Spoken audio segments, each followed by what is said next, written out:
আসসালামু আলাইকুম everyone, welcome to my channel.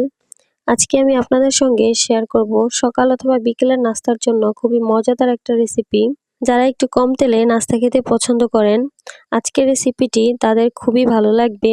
ঘরে থাকা আটা, আলু আর সামান্য কিছু উপকরণে মজাদার নাস্তাটি তৈরি হয়ে যাবে।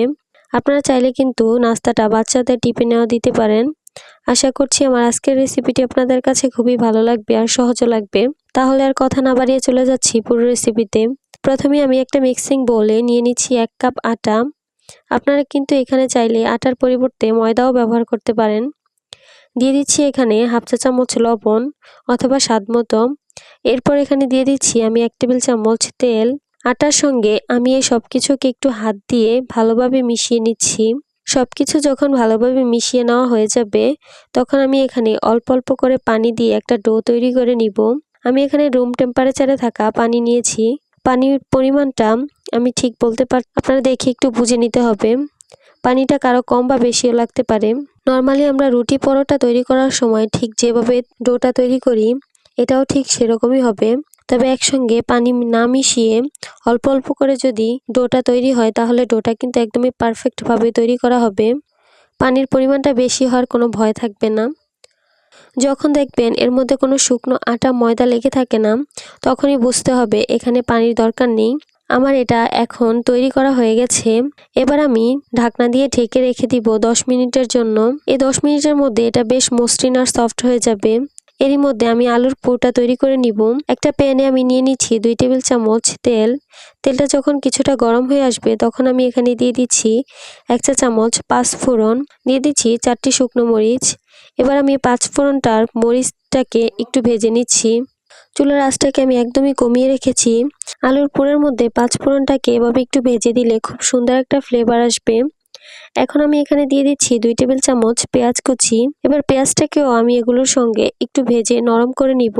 পেঁয়াজটাকে লালচে বা বাদামি করে ফেলবো না, আমি শুধু একটু নরম করে নিয়েছি। পেঁয়াজটা যখন কিছুটা নরম হয়ে আসবে, তখন আমি এখানে দিয়ে দিচ্ছি হাফ চা চামচ আদা বাটা, দিয়ে দিচ্ছি হাফ চা চামচ রসুন বাটা। আদা রসুনের কাঁচা ভাবটা দূর হয়ে যাওয়ার জন্য আমি এগুলোকে কিছুক্ষণের জন্য নেড়ে নিচ্ছি। খেয়াল রাখতে হবে ভাজার সময় যেন মশলাগুলো কোনোভাবে পুড়ে না যায়। কিছুক্ষণ ভেজে নেওয়ার পর এবার আমি এখানে দিয়ে দিচ্ছি 2টা আলু। আমি আলুগুলোকে একটু ছোট ছোট করে কিউব করে কেটে নিয়েছি।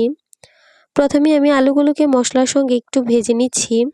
আলুগুলোকে কিছুক্ষণ ভেজে নেওয়ার পর এবার আমি এখানে মশলাগুলোকে অ্যাড করব। আমি এখানে প্রথমে দিয়ে দিচ্ছি হাফ চা চামচ লবণ, দিয়ে দিচ্ছি হাফ চা চামচ হলুদ গুঁড়া, মরিচের গুঁড়া দিয়ে দিচ্ছি হাফ চা চামচ, ভাজা জিরার গুঁড়া দিয়ে দিচ্ছি হাফ চা চামচ, দিয়ে দিচ্ছি 2টা কাঁচামরিচ কুচি। মশলার সঙ্গে আলুগুলোকে আমি ভালোভাবে মিশিয়ে নিচ্ছি।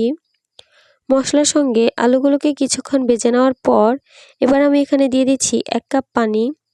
আর এই 1 কাপ পানিতেই কিন্তু আলুগুলো খুব ভালোভাবে সিদ্ধ হয়ে যাবে।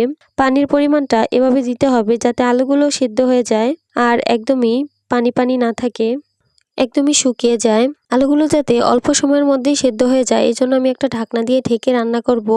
এরই মাঝে কিন্তু 2-1 বার ঢাকনা তুলে এগুলোকে নেড়ে চেড়ে দিতে হবে। আবার ঢাকনা দিয়ে ঢেকে দিচ্ছি ভালোভাবে সিদ্ধ হয়ে যাওয়ার জন্য। পানি শুকিয়ে যাওয়া পর্যন্ত, যেহেতু আমি এগুলোকে ছোট ছোট করে কেটেছি, তাই এগুলো সিদ্ধ হতে খুব একটা বেশি সময় লাগবে না। আমার এখানে 8 থেকে 10 মিনিটের মতো সময় লেগেছে। দেখতেই পাচ্ছেন পানিটা শুকিয়ে গেছে আর আলুগুলো কিন্তু ভালোভাবে সিদ্ধ হয়ে গেছে। চুলা থেকে নামানোর আগে আমি এখানে দিয়ে দিচ্ছি হাফ চা চামচ গরম মশলার গুঁড়া। এরপর দিয়ে দিচ্ছি 2 টেবিল চামচ ধনিয়া পাতা কুচি। এবার সবকিছুকে একসঙ্গে খুব ভালোভাবে মিশিয়ে নিয়েছি।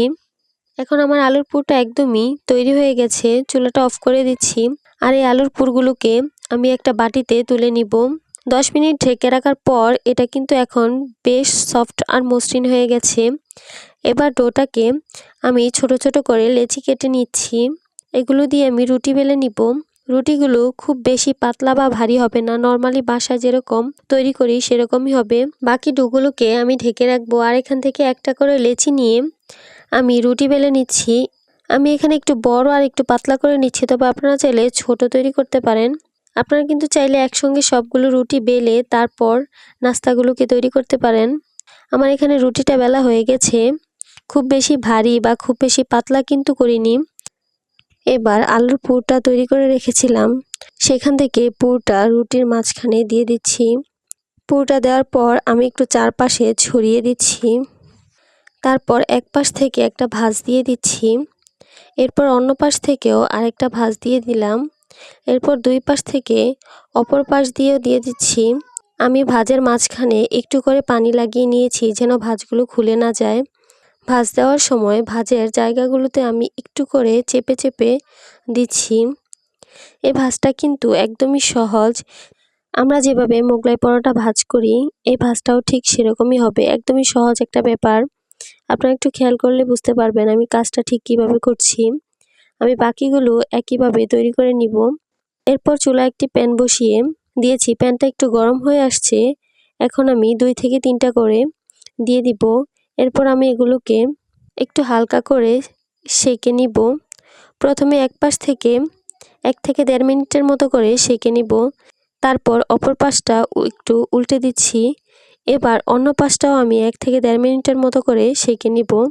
সেঁকে নেওয়া হয়ে গেলে এবার আমি এখানে 1 থেকে 2 চামচের মতো তেল দিয়ে দিচ্ছি।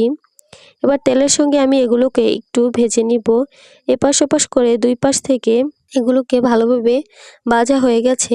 খুব সুন্দর একটা গোল্ডেন ব্রাউন কালার চলে এসেছে। এবার আমি এগুলোকে এখান থেকে তুলে নিব। ব্যাস তৈরি হয়ে গেল সকাল বিকালের জন্য খুবই মজাদার আর অনেক বেশি হেলদি একটা নাস্তা। যারা কম সময়ে আর কম তেলে মজাদার নাস্তা খেতে পছন্দ করেন তাদের জন্য এটা একদম পারফেক্ট একটা রেসিপি। আমার মনে হয় আজকের রেসিপিটি আপনাদের সবার কাছে অনেক বেশি ভালো লেগেছে আর সহজও লেগেছে। আমার রেসিপিটি যদি ভালো লেগে থাকে অবশ্যই একটি লাইক দিবেন আর আমার চ্যানেলটি সাবস্ক্রাইব করবেন। পাশে থাকা বেল বাটনটি ক্লিক করে রাখবেন আমার পরবর্তী ভিডিওর নোটিফিকেশন সবার আগে পাওয়ার জন্য। আজকে এই পর্যন্তই। সবাই ভালো থাকবেন, সুস্থ থাকবেন। আল্লাহ হাফেজ।